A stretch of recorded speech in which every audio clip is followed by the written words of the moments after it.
warahmatullahi wabarakatuh. Perkenalkan, nama saya Aruni Fatwa, NIM D1A1211029, jurusan Agribisnis kelas A.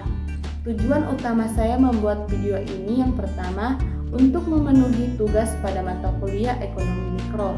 Yang kedua, untuk menambah pengetahuan dan lebih memahami tentang konsep perilaku konsumen. Konsep perilaku konsumen dapat menjelaskan bagaimana seorang konsumen memilih produk yang diyakini dengan memberikan utilitas yang tinggi sehingga mencapai kepuasan yang maksimum dengan dibatasi oleh pendapatan dan harga barang. Dalam memenuhi kebutuhan, kita harus selalu melakukan sebuah pilihan. Ada begitu banyak pilihan yang harus kita lakukan.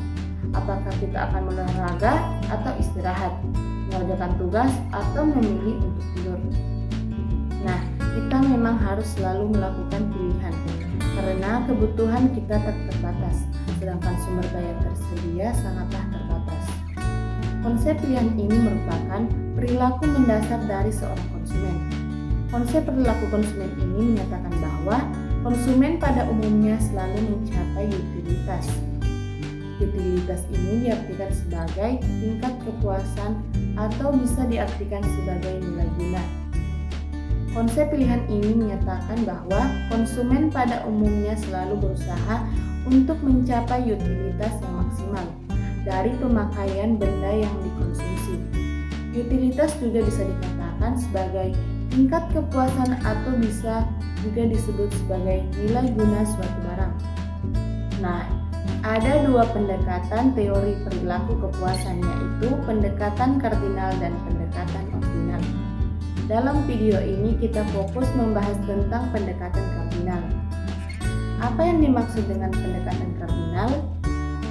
Jadi, pendekatan kardinal adalah pendekatan yang berdasarkan asumsi bahwa tingkat kepuasan yang diperoleh konsumen dari kegiatan mengkonsumsi suatu barang dapat diukur dengan satuan tertentu seperti uang, jumlah, atau buah.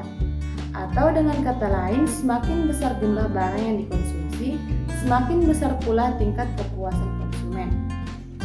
Selanjutnya, konsep penting dalam pendekatan kardinal yaitu yang pertama, total utility, yaitu total dari mengonsumsi barang atau jasa. Yang kedua, marginal utility, yaitu pertambahan atau selisih dari mengonsumsi suatu barang atau jasa. Dan yang selanjutnya, yang ketiga, low diminishing marginal utility, yaitu hukum yang menyatakan pertambahan kepuasan yang semakin menurun. Contoh, seperti kita makan mie ayam.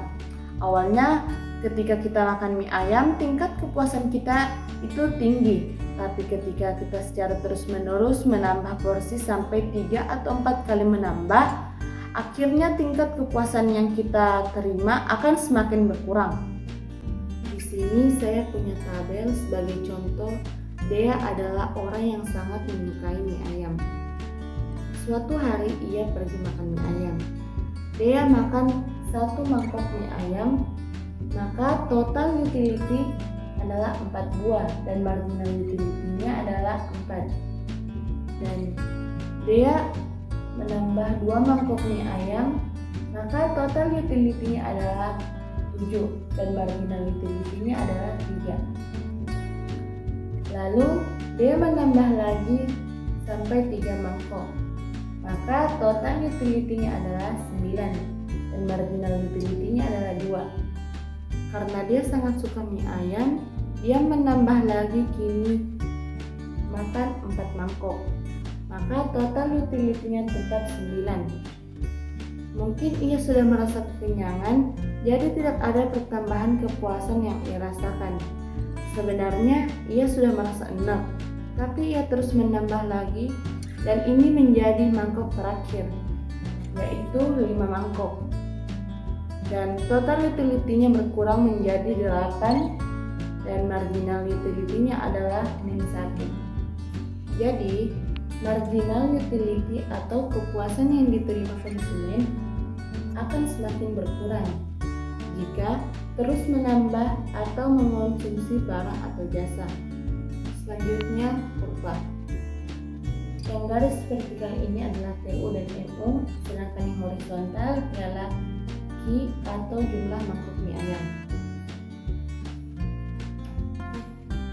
Ketika dia mengonsumsi satu mangkok mie ayam, maka total utility adalah 4.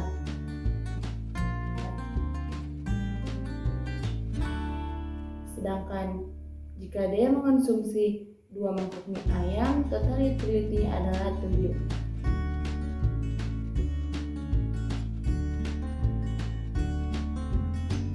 Lalu ia mengonsumsi 3 mangkok mie ayam, maka total utility-nya adalah 9.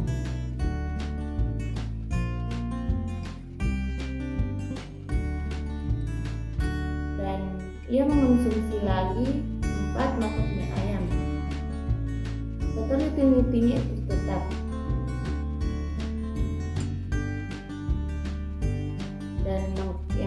Dan mangkok terakhir 5. Total utility-nya itu berkurang menjadi 8.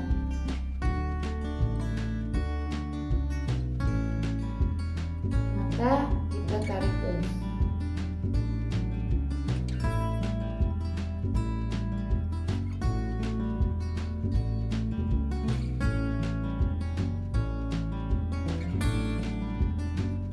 Sekarang kita gambar marginal utility. Saat mengonsumsi satu mangkok mie ayam, marginal utility-nya yaitu 4. Jika 2 mangkok mie ayam, marginal utility-nya 3.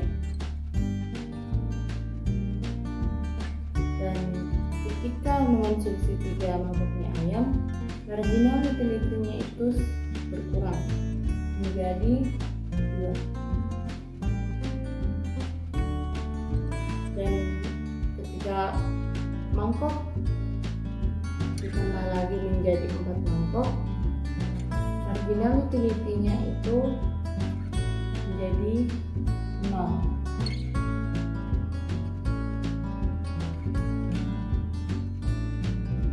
Dan ketika mengonsumsi 5 mangkok mie ayam, marginal utility-nya itu menjadi minus 4.